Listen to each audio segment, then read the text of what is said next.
Hello and welcome back to Allure Sports. Today we're joined by UFC prospect Rhys McKee. Rhys, thanks for coming on. Yeah, thanks for having me. It's an exciting media outlet for Allure, so it's exciting to be part of it. I much appreciate you coming on. So jumping straight into it, what drew you into MMA?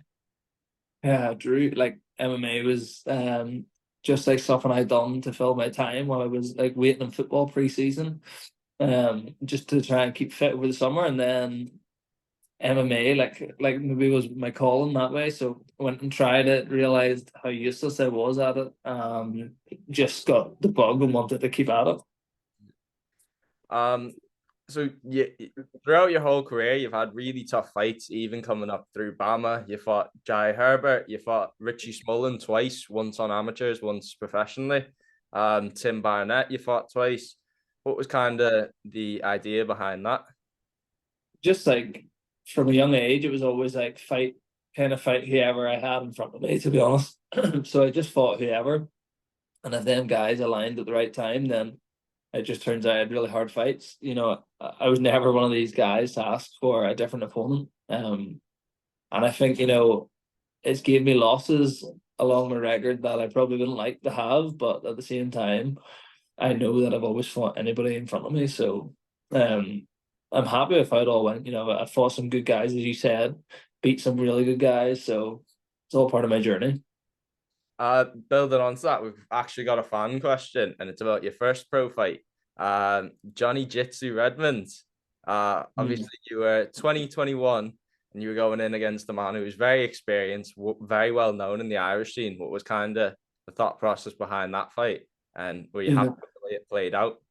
Like I think, to be honest, the magic of that fight was there was no thought process. At the time, me and my coaches knew how good I was. We knew that John Redmond was maybe a talker more than a fighter. So like online he looked like the real deal, but we kind of knew that's not really how it was. So a few weeks before my pro debut, I fought at featherweight. And then I got offered this last minute fight at welterweight, which just was so crazy. But you know what? Sometimes for like really crazy things to happen, it just has to be like a one off. And I feel that was a one off situation. It's like me taking a fight now at light heavyweight. It just wouldn't happen. And yeah, I was happy with the fight. I was a young, naive kid with nothing to lose but all to gain. And I can't even remember being nervous. I just turned up and fought and knew I'd win. And I didn't even know I'd win. I just went in and fought. When I used to, I like, you know, when I was young, I remember fighting with that much freedom. It was hard to stop. Um, so building on to that, you just said you had a featherweight fight shortly before. What was kind of the decision behind jumping into the pro ranks so quickly? Just because I was a young kid that just wanted to be pro. I wanted to tell, through elbows, I wanted to get paid for it. I wanted to change my life, like from being from working in jobs to like actually being a fighter. So I think the naivety of the situation made me I would have accepted any type of fight. Like if that fight was at middleweight, I would be surprised if I wouldn't have took it because I was just keen to get into the pro game. How many weight classes have you fought across? Well, my first ever fight was at flyweight, so 57. So I've done fly, bantam, feather, lightweight, welterweight, and everything in between. So my catch weight's at 60, my catch weight's at 68. So technically, I've done them all up to welterweight. So I've only middleweight, light heavyweight, and heavyweight to go. So obviously you came up on the BAMMA scene and then you took over Cage Warriors. Which promotion did you prefer, and which is your favorite fight across those promotions? It's hard because BAMMA was so nostalgic. BAMMA done so much for me in my career, and me and Rebecca often talk about how fun the BAMMA days were. And maybe it's because like I was younger and we were both younger and it was just a different time of our life. So BAMMA days were very, very fun. Like I really enjoyed that stage of my life. Cage Warriors is fun too, but it got very serious in Cage Warriors because it was obviously we're trying to get to the UFC. Um, my favorite fight along that was probably maybe the Tim Barnett second fight. When I came back after my first pro defeat and beat him. But then like the Justin Burnison one in Belfast and Cage Warriors was probably the best because it's a world title in Belfast in front of your own people, and I went to win by knockout. To win by knockout was incredible. Very good. Obviously you started out at Next Gen and then you moved to Fight Academy. What was kind of the thought process behind that? Yeah, like it's hard. It's like not really like a moving situation where you leave a gym as such. It was more just I was training with the FAI guys because there's so many more bodies of my weight. So it just became a transition more than I'm leaving here and starting here. Like I trained in the both places for a long, long time, for maybe 4 years. And then I gradually just got to the point where I had a child, so I only had time to like kind of be in one place. So it was really like that, it was a full-time gym with bigger bodies. But Next Generation plays a huge part of my heart. Like it's where I spent the first 11 years of my career. So there's zero bad blood there. So what do you think your best performance in your career is so far? Yeah, my answer to this is always it hasn't happened yet, it hasn't came yet, but that's not answering the question. So I think I go back to that Tim Barnett second fight, although it's so long ago it feels irrelevant. That was a really clean performance. But I love the Jimmy Wallhead performance because Jimmy at the time was knocking everyone stinking. And I just had to go in and play it safe for potentially 25 minutes. And I don't think I get challenged much. I maybe get hit once or twice. So I think for the nature of that fight with everything riding on it, he was there to spoil the UFC dream. He was there to take, it was a big, I wouldn't say a big pressure fight, but there was a lot riding in that fight. So in the nature of the fight, I'll go with that one. And how did it kind of feel after the fight, knowing that you were the last man he'll get to share the cage with? Yeah, in the lead up to that, I actually didn't think about that too much because I'd be a big softie at heart, so I didn't want to like feel any emotion towards his fight because it was my fight, and for me, it was getting to the UFC after it, so I didn't want any connection to it's Jimmy's last fight. But in hindsight, it was cool. It's cool that I'll be the last person he fights, unless he makes a return and comes back. But it's cool to have that in my arsenal. I've got a question here from Caelan Loughran. He wants to know, he said specifically to ask you this, he wants to know about the possibilities of a Danny Roberts fight. Are you still looking at that as a possibility? 100%. And me and Danny have both been online saying that we want it. I've sent it to relevant people. He sent it to relevant people. We're both in a hard position within the UFC. We're both welterweights. We're both, from the UK. And it just seems like a perfect fight to make. It's not one of them fights where like I particularly want to fight him. I just want to fight his situation. And it's one of them fights. It's like back against the wall. Let's see who goes one step further. So yeah, 100%. I'm keen on every fight in the UFC, but yeah, specifically that one because it seems like it fits Manchester well. But so would you want it to be on 304 or not 303? Again, like wouldn't mind. Like if it was 303, it'd be cool too. If it was 304, it'd be cool too. So like I'm not that fighter that's like I only want to have this date. I'm getting ready now for like any date from 303 onwards. So if it's 303, 304 or UFC Paris in September, who knows? I'm just getting ready. Building on to that, what do you think your dream fight would be against any fighter all time, any weight class? Any fighter, any weight class, I would say Adesanya. But like I'm saying that it'd be a really, really tough fight. But I think as a martial artist, I enjoy him so much. So to be able to like see it up close and compete with it would be fun. Not easy, but fun. So I say that just for it feels like a fun one to say. Do you feel like you're at home at welterweight, or do you think a move will happen eventually? Or Yeah, no, I think, there's more chance of me making lightweight right now than there would be middleweight. That doesn't mean I'm going to lightweight. So I think for now my home's at welterweight. And I think a move lightweight or a move middleweight would both like have to have massive life changes to make it happen. So I don't know. Your life outside the cage. You've obviously done documentaries with Cage Warriors of going through you in a training camp. What's your life outside of a training camp? yeah, pretty boring. Pretty boring. And I mean that in the nicest way. It's like I have a very simple life. I've got my wife, I've got my daughter. I run a gym here, with great people. So my life's pretty simple, but there's a lot going on. So like yeah, when a training camp's on, it's training camp mode is heavy, but in between that, it's family life, doing some nice wholesome stuff, and trying to run a gym with everyone. So I have a good life, like I have a good quality of life. Good. Um, after a fight, what's your post-fight ritual, and what's the first meal you're running to get?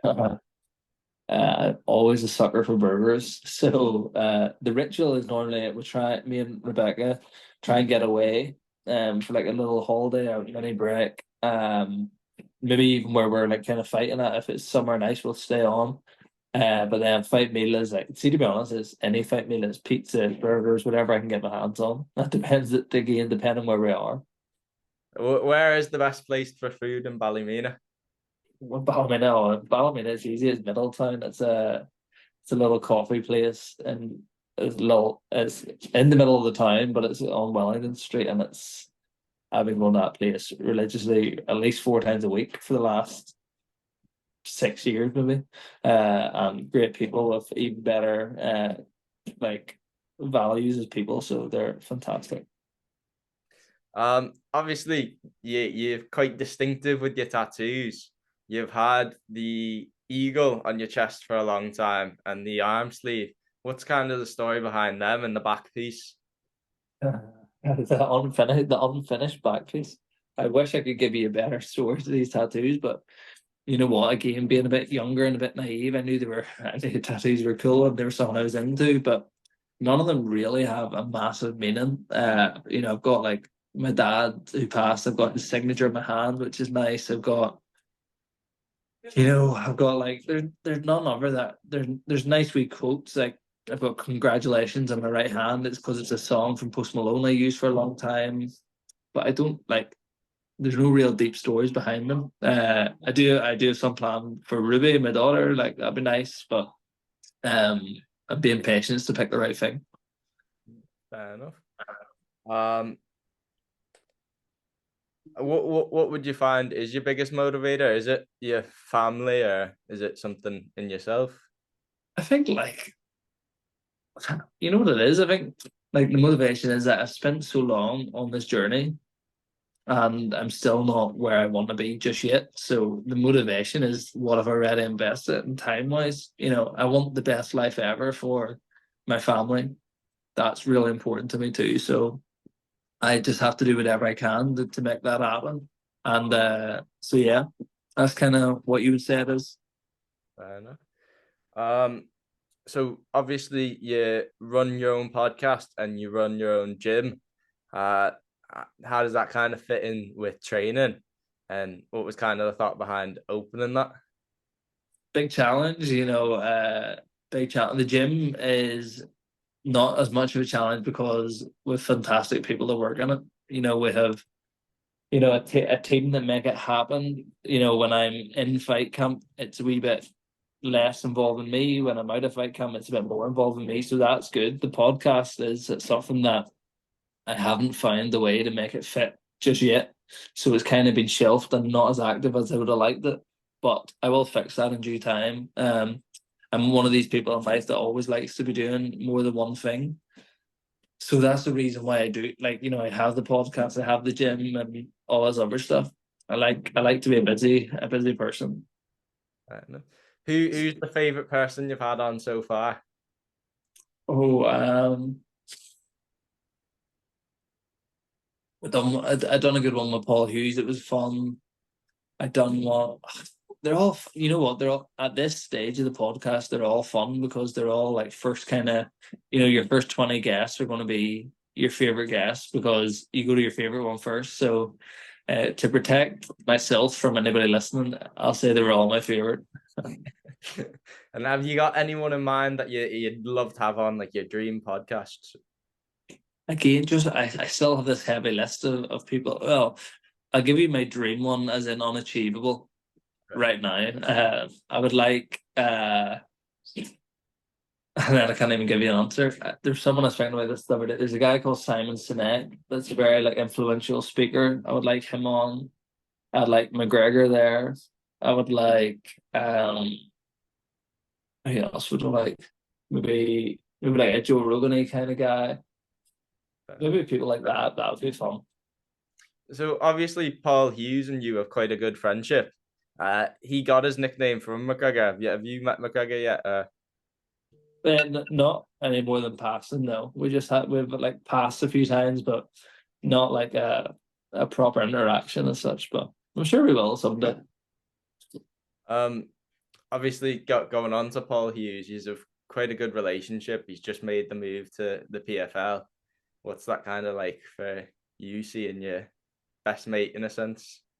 Yeah, I'm excited for him. It's a life-changing opportunity, a life-changing position to be in. I said this to Paul after, like, being honest, at the start, I wanted him in the UFC because I know he's the best in the world. Like, it's one of them guys. And then when he went to PFL, I'm like, this is actually really interesting because he's going to change the game for every fighter now and show that UFC is not the only option. Um, so for him to be the groundbreaker in that, like, is unbelievable. And Paul's a really good guy. He's extremely dedicated, extremely insane. So him in PFL/Bellator is makes it exciting. Like, to be honest, it's the first time I've ever heard a fighter sign for them promotions and been excited. And then another fan question that we've got is actually about your style.